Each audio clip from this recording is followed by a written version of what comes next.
A lot of information, words of caution, suggestions, and also their own personal experiences. Make sure that you stay tuned to the end of this video, where I'll be sharing how I visited my friend's farm for the first time. It was a lot of fun. Also, I'll be sharing 10 tips and takeaways. In the description of this video, I'll include some links where you can find the books that several people recommended to me about having a family milk cow. Most of them did recommend the same book, so I'll definitely be at least reading that one.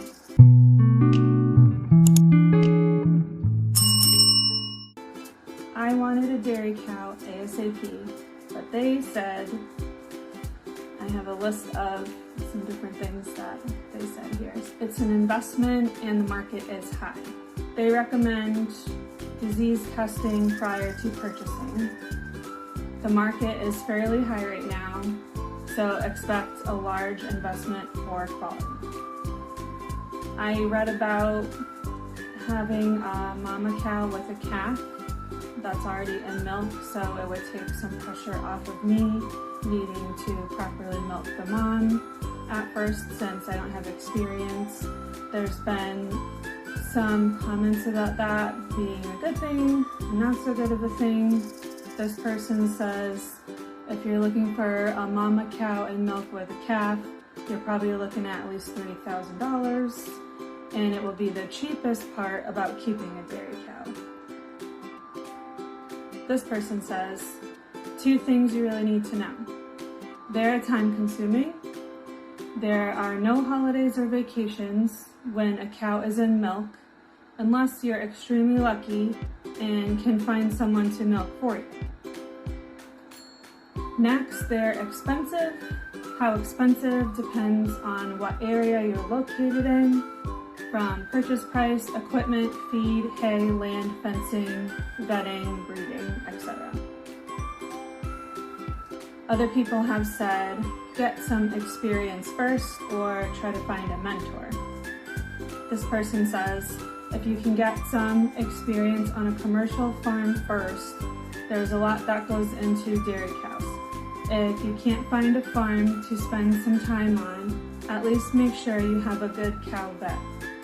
For them to get started with a cow and a bull and a milker, it was close to about $5,000. This other person says, I would definitely start with a bred cow, one that has been milked before. I would definitely spend as much time near large animals first, so you're comfortable dealing with a large animal. As you may have heard in my other videos, all we've ever had are chickens, just as laying hens, so getting other animals is completely new to me at this point. This person says, can you find a local dairy farmer you could go and hang out with and learn from? Highly recommend hands-on experience with both calves and moms to ensure best possible outcomes. I definitely am looking to try to branch out and meet farmers in the area. I have not met any farmers yet that have cows, but I am slowly making connections, so hopefully I'll be able to do that pretty soon. This person says, the value of a mentor cannot be emphasized enough, and they put enough in all caps. You can watch and read a lot of stuff, but having someone show you the ropes in person, or just be able to talk to one-on-one, in person or online, makes a huge difference. Start with beef cattle. I would absolutely recommend getting a few beef calves to learn basic cattle husbandry before jumping straight to a dairy cow with 0 cattle experience. If you have not had any experience with cattle before, a lactating cow can be overwhelming. Another suggestion is start with goats. This person says, we started with dairy goats at our farm to make sure we were all on board before investing in a cow.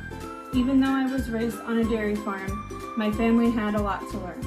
Finding people to watch animals can be very challenging, especially with an animal in milk. I would suggest finding a local farm or homestead to get some hands-on experience from, as well as some possible resources for a reputable place to purchase a cow in the future. Depending on the breed you are interested in, you may also want to consider the reality of what to do with all the milk every day, which I have watched some videos about. I do want to make cheese and butter and all the things, but obviously that's not going to happen right away, and it would come with time. Someone else suggested having a vet lined up and to put together a medical kit. Having a nice little medical kit on hand is key.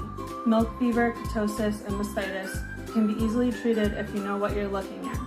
Vets are busy and you need to be able to manage your medical emergencies. That's something I definitely want to learn as well, hopefully through more hands-on experience, is to give the different animals basic care and take care of their needs, and to know what to do if there's an emergency. So definitely on my list of things to do. Alright, so if you're still with me to the end here, these are 10 tips or takeaways that someone shared. Whoever said there's no use crying over spilled milk never milked a cow. You can read all the books and watch all the videos, but it's not the same as real life. Find a mentor and try to go to their farm to try milking. Cows like routine. I've definitely heard that before. They sometimes kick like they want to stomp your brains out.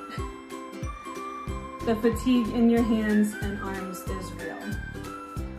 This is hard, but it will get easier. Be patient and talk nicely to the cow and give her lots of love and pets. Be prepared to wear milk. The last one, which is kind of a repeat, but tell yourself this is hard, but I can do hard things. And then lastly, this person says, when fully committed, there is no other love that comes close to dairy cows. The books and resources that I plan on using, the biggest one that everyone recommended was Keeping a Family Cow, the complete guide for home-scale holistic dairy producers, and it's by Joanne Groman. So I definitely plan on reading that. And something exciting did happen recently. I was able to make a new homesteading friend who has quite a bit of experience, and I did go to her farm a couple of times. She has several animals. She has rabbits, chickens, ducks, goats, sheep, mini horses. I feel like I'm forgetting something. It was really neat going over there and seeing the different animals.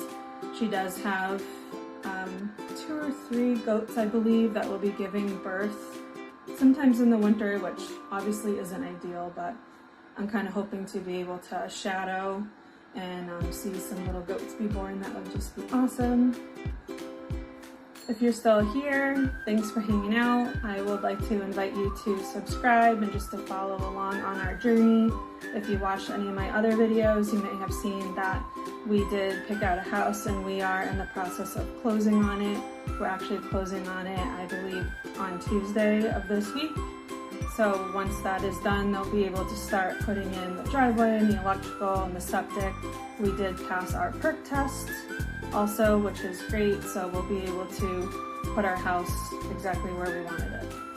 I'm super excited. They said we should be in it by Thanksgiving. Of course, the time is ticking now. It's getting closer and closer, so I'm hoping that's still true. And of course, I'll keep you guys updated. Thanks for watching.